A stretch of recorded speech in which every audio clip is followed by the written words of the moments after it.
Thank you, Mark. Yes, Mark set the scene to talk about strategies, but what I want to do is step back even further and talk about the long time frames over which change happens in arid environments. And by change, I'm thinking of both the biological and the social dimensions of it.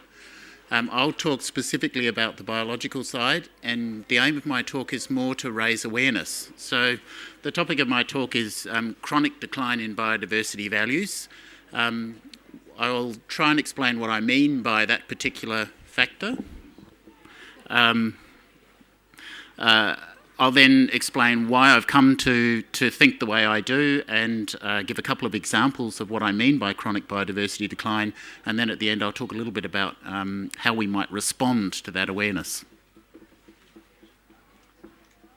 So if you go to the dictionary and look up chronic, it says something about continuing or long-lasting, and so essentially you can interpret my topic as something to do with continuing decline in biodiversity.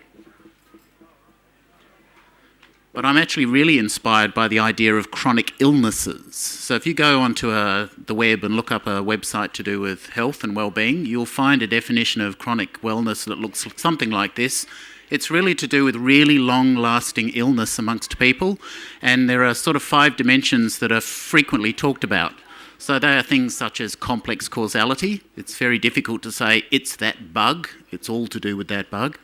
There are usually multiple risk factors associated with it. Long latency periods, that is, it takes a long time for the disease to become apparent and really cause major impairment to a person. There's a prolonged course of illness, so we're talking about something that's likely to be over years and potentially decades. And usually there's some sort of functional impairment. And if you read to the bottom, and you don't need to read to the bottom because you're not examined at the end of today's talk, usually chronic illnesses are never resolved. People tend to die with the chronic illness because there's no specific treatment for it. So by way of analogy, if I do a bit of a global replacement on one of those definitions, and again, I'm not suggesting that you need to be able to read this in detail, but you can start thinking about chronic ecosystem decline or chronic biodiversity decline, and you can think about it in the same terms. It's going to have complex causality, it'll have a long period over which it may not become apparent that anything's really happening. There's probably no silver bullet solution to it. You can't go out there and just do one management action or attack one problem and expect to solve it. And it's likely that it's irreversible. That is, that the biodiversity will be long-term impacted in some way that we probably can't overturn. So I suppose my awareness raising that I want to bring here is that there's a whole range of biodiversity and ecosystem problems that we need to live with, especially in the arid zone where things happen slowly, where those problems sit somewhere between the catastrophe that we're able to get on the national news and the government to respond to and the helicopters brought out to shoot camels, versus the assumption that everything's all right, everything's in steady state conditions, and if we just put a fence around the national park it'll all be okay. There's a whole spectrum of problems in between which aren't going to be silver bullet, aren't going to attract the media attention, and sit outside of the assumption of no change and therefore everything's okay. So why am I bringing this to you? Well, it's partly who I am. I'm a landscape ecologist. One of the reasons I'm out here in the deserts is I'm interested in really big landscapes and change that happens over very long time frames. It's partly to do with where I grew up in the Adelaide Hills. My dad built this house in the early 1950s. It was established on a piece of an old dairy farm, so it was essentially just grass with a house in the middle of it. Over the subsequent 40 or 50 years, that landscape has changed dramatically, and so I've seen that change through my childhood and teenage and adult years, where it's gone from being pretty much open grassland to now a fairly forested landscape with koalas in it. And my father never saw a koala as a child when he grew up in that district, but koalas are now in the backyard on that block. So when I went to university, I took that with me. And I got really interested in long-term change. There's a place called Coonamoor Vegetation Reserve in northern South Australia where Professor Osborne in 1926 fenced off a square mile of land and started taking photographs.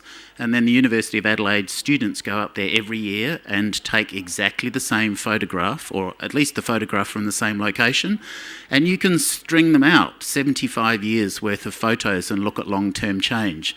And this is just one example where you can see the change that's a fairly heavily grazed landscape at the top to one which is now incredibly shrubby, probably through lack of fire through that system in the last 75 years.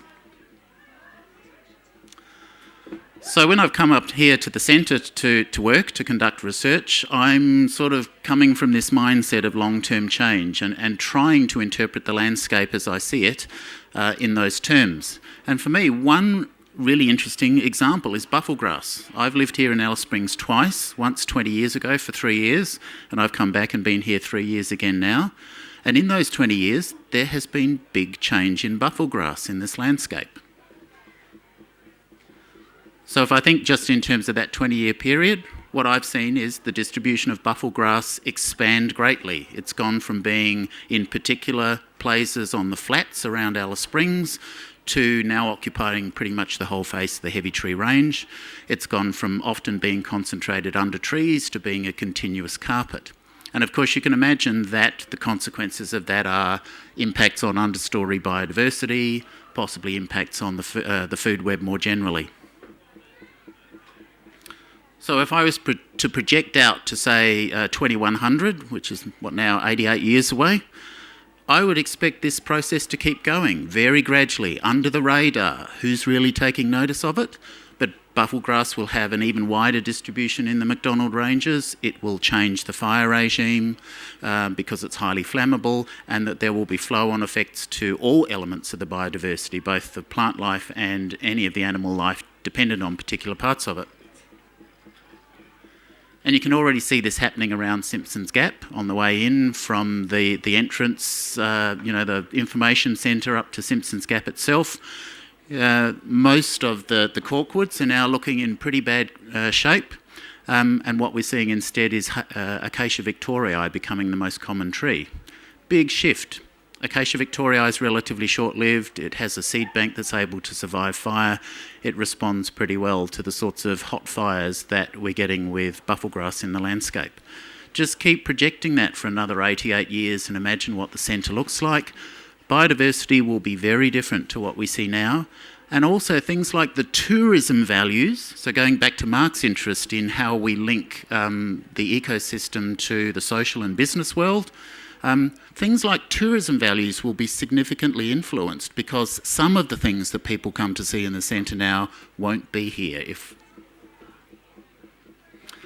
The other example I'll just bring up for the NT is the idea of all the declines of small mammals that's happening in northern Australia right now. Some pretty intense work that's been done at Kakadu by Wojnarski and colleagues over the last 30 years suggests that 40% of the species have suffered major declines at Kakadu in that time. This is not examinable and you're not supposed to be able to read it. But the important thing is that Wojnarski and colleagues have been thinking really hard about why those mammals might have declined. And what they realised is there are many factors involved, some of them to do with major habitat change and land management changes because of changes in the extent to which the Aboriginal people have been involved in land management. But then there's other changes like cats and cane toads and so on, and they can't assign the change to any one of those. They believe it's some complex set of interactions between all of those. So when I go back to my definition of what chronic ecosystem or biodiversity decline might look like, both of those case studies actually fulfil the key criteria. They have complex multiple causality. We don't notice them starting in the first case. It takes a long time for it to become apparent, and probably we're in a situation where it will be very difficult to reverse it and probably even difficult to manage the symptoms in the way of a chronic illness in a person.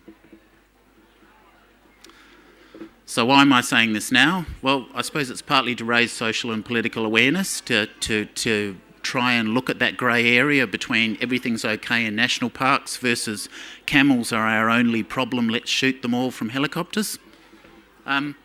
We have no plan for chronic change. No one's thinking about what we're going to do with chronic change in these landscapes, the sort of change which is taking place over decades and centuries. It's just off the radar. We're not aware of it. So what are we going to do? Well, I think the first thing is awareness. I would suggest to you that we should assume that chronic change is the default now in all Australian landscapes. There's probably some degradation taking place, and I, as an ecologist, would demand to be convinced of the steady state, the condition of no change, even in national parks, rather than to assume that no change is the default and chronic is somehow an unusual condition. I think our ecosystems are all subject to complex causalities that are driving change over a long time frame. And so lastly, my message would be we need to think about complex causality. We need to imagine what it might be for our landscapes out here in the desert. We then need to set up monitoring systems which go beyond any single person's lifespan, things which make us see the degree of change over 50 and 100-year timeframes. Very few of us actually are out here for 50 or 100 years. And then we need to have an adaptive management approach. So when we see an opportunity to control the symptoms or perhaps slightly reverse some of the causes, we need to take that up and learn in an adaptive learning cycle. Thank you.